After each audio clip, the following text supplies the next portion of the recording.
ओम नमो भगवते वासुदेवाय नमः। आज इस वीडियो में हम माँ अन्नपूर्णा के व्रत की विधि और व्रत की कथा सुनेंगे। माँ अन्नपूर्णा माता का महाव्रत मार्गशीर्ष मास के कृष्ण पक्ष की पंचमी से आरंभ होता है और मार्गशीर्ष मास के शुक्ल पक्ष की षष्ठी को समाप्त होता है। यह उत्तम व्रत 17 दिनों तक चलने वाला व्रत है। व्रत के प्रारंभ के साथ भक्त 17 गांठों वाले धागे को धारण करते हैं। इस अति कठोर महाव्रत में व्रती 17 दिन तक अन्न का त्याग करते हैं। फलाहार भी एक ही वक्त किया जाता है। कई भक्त इस व्रत को 21 दिन तक भी करते हैं। इस मान्यता के अनुसार व्रत मार्गशीर्ष कृष्ण पक्ष की प्रतिपदा से आरंभ होकर मार्गशीर्ष शुक्ल षष्ठी को समापन होता है। आइए सुनते हैं माँ अन्नपूर्णा माता का व्रत करने की पूजन विधि। अन्नपूर्णा माता के व्रत के दिनों में प्रातः जल्दी उठकर स्नान आदि करके स्वच्छ वस्त्र धारण करें। इस प्रकार से 16 दिन तक माता अन्नपूर्णा की कथा का श्रवण करें और डोरे का पूजन करें। फिर जब 17वां दिन आए तो व्रत करने वाला सफ़ेद वस्त्र और स्त्री लाल वस्त्र को धारण करे। रात्रि में पूजा स्थल में जाकर धान के पौधे से एक कल्प वृक्ष बनाकर स्थापित करें और उस वृक्ष के नीचे भगवती अन्नपूर्णा की दिव्य मूर्ति स्थापित करें। पूरे घर और रसोई चूल्हे की अच्छे से साफ सफाई करें और गंगा जल छिड़ककर शुद्ध करें। खाने के चूल्हे पर हल्दी, कुमकुम, चावल, पुष्प अर्पित करें। धूप दीप प्रज्वलित करें। इसके साथ ही माता पार्वती और भगवान भोलेनाथ की पूजा करें। माता पार्वती ही अन्नपूर्णा हैं। विधिवत पूजा करने के बाद माता से प्रार्थना करें कि हमारे घर में हमेशा अन्न के भंडार भरे रहें। माँ अन्नपूर्णा हम पर और पूरे परिवार एवं समस्त प्राणियों पर अपनी कृपा बनाए रखें। इन दिनों में अन्न का दान करें, जरूरतमंदों को भोजन करवाएं। इस व्रत में अगर व्रत ना कर सके तो एक समय भोजन करके भी व्रत का पालन किया जा सकता है। सुबह घी का दीपक जलाकर माता अन्नपूर्णा की कथा पढ़ें और भोग लगाएं। अन्नपूर्णे सदा पूर्णे शंकर प्राण वल्लभे ज्ञान वैराग्य सिद्ध्यर्थ भिक्षाम देहि च पार्वती माता च पार्वती देवी पिता देवो महेश्वरः बांधवा शिव भक्ताश्च स्वदेशो भुवनत्रयम्। व्रती को मूंग की दाल, चावल, जौ का आटा, अरबी, केला, आलू, मूंग दाल का हलवा खाना चाहिए। इस व्रत में नमक का सेवन बिल्कुल नहीं करना चाहिए। इस व्रत को करने से आयु, लक्ष्मी और शेष संतान की प्राप्ति होती है। जिसके घर अन्नपूर्णा व्रत की कथा होती है उस घर को माता अन्नपूर्णा कभी नहीं त्यागती। गृह में सदैव माता अन्नपूर्णा का निवास रहता है। शास्त्रों में बताया गया है कि माँ अन्नपूर्णा माता का व्रत करने से घर में अन्न के भंडार कभी खाली नहीं होते। जो इस उत्तम व्रत को करते हैं उनकी श्री लक्ष्मी सदैव बनी रहती है। उनकी लक्ष्मी का कभी विनाश नहीं होता, कभी अन्न का क्लेश कष्ट नहीं होता, ना ही उनकी संतति का विनाश ही होता है। आइए सुनते हैं माँ अन्नपूर्णा माता के महाव्रत की कथा। एक समय की बात है, काशी निवासी धनंजय की पत्नी का नाम सुलक्षणा था। उससे अन्य सब सुख प्राप्त थे, केवल गरीबी ही उसके दुख का एकमात्र कारण थी। यह दुख उसे हर समय सताता रहता था। एक दिन सुलक्षणा पति से बोली, स्वामी आप कुछ उद्यम करो तो काम चले, इस प्रकार कब तक काम चलेगा। सुलक्षणा की बात धनंजय के मन में बैठ गई और वह उसी दिन विश्वनाथ शंकर जी को प्रसन्न करने के लिए बैठ गया और कहने लगा, हे देवों के देव विश्वेश्वर, मुझे पूजा पाठ कुछ नहीं आता, केवल आपके भरोसे बैठा हूँ। इतनी विनती करके वह 2 दिन भूखा प्यासा बैठा रहा।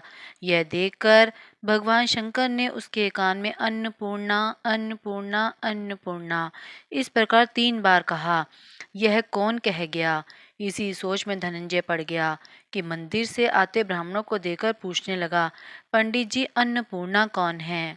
ब्राह्मणों ने कहा, तू अन्न छोड़कर बैठा है, सो तुझे अन्न की ही बात सूझती है। जा घर जाकर अन्न ग्रहण कर।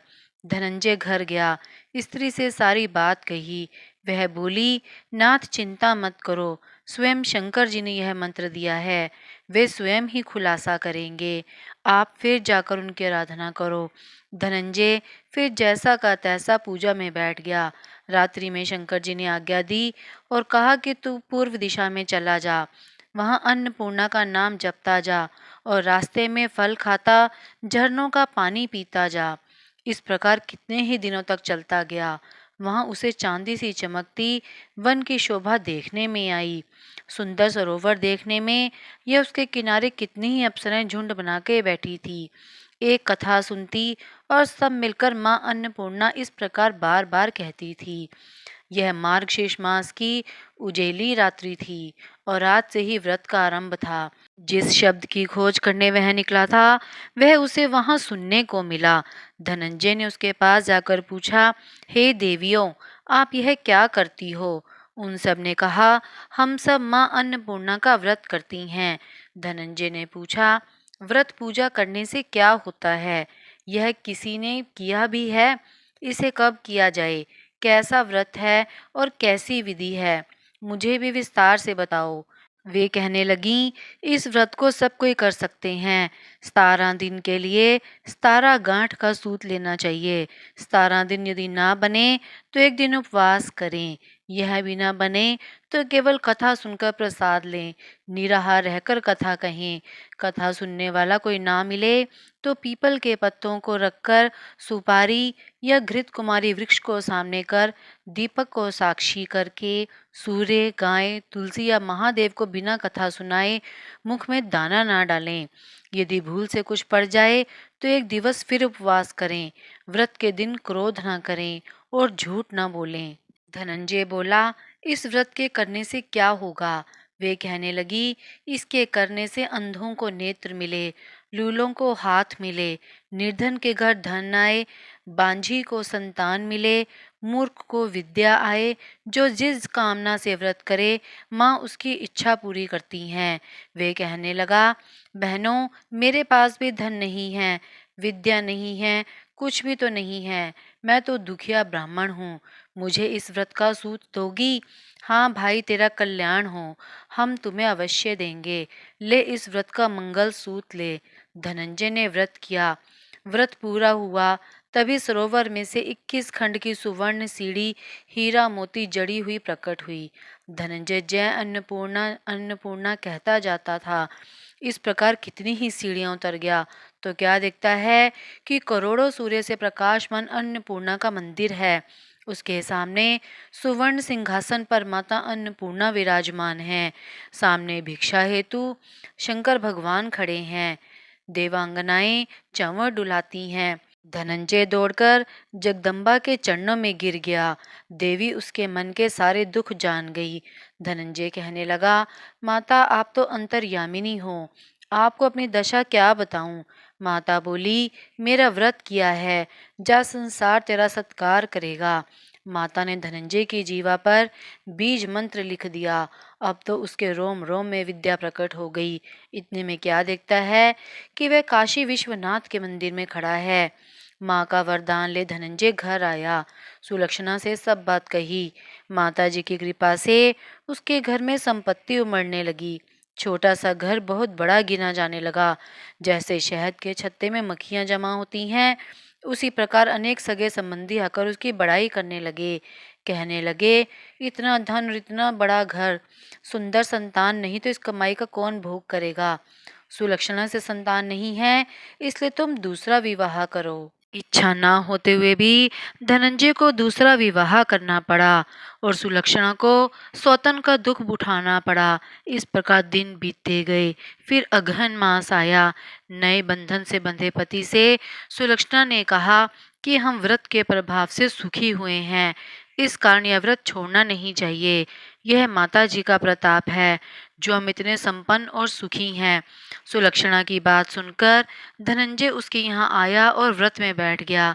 नई बहू को इस व्रत की खबर नहीं थी। वह धनंजय के आने की राह देख रही थी।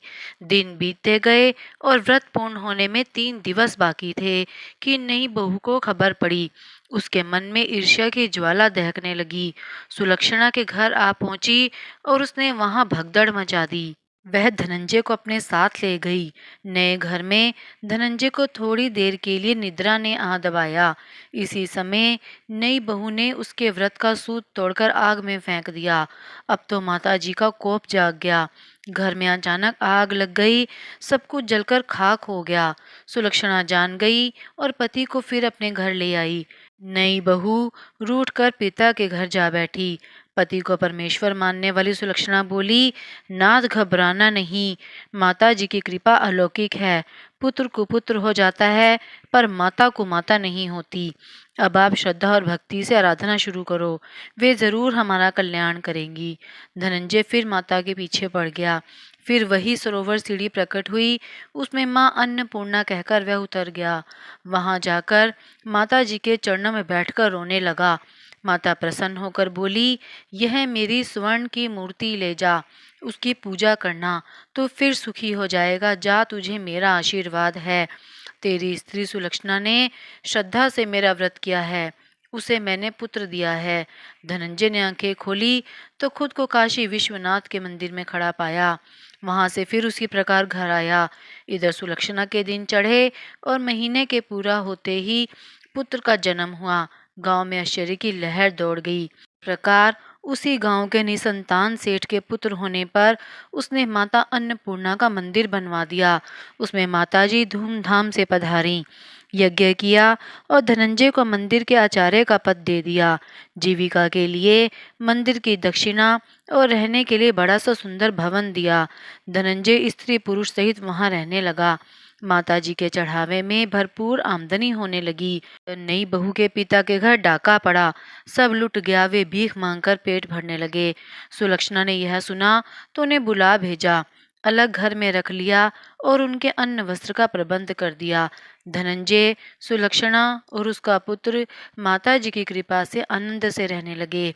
माताजी ने जैसे इनके भंडार भरे, वैसे सबके भंडार भरे। अगर आपने अभी तक मेरे चैनल को सब्सक्राइब नहीं किया है तो आप मेरे चैनल को सब्सक्राइब करें, ताकि आपको मेरे आने वाली वीडियो की नोटिफिकेशंस मिलती रहें। आप मेरी वीडियो को ज़्यादा से ज़्यादा लाइक और शेयर करें।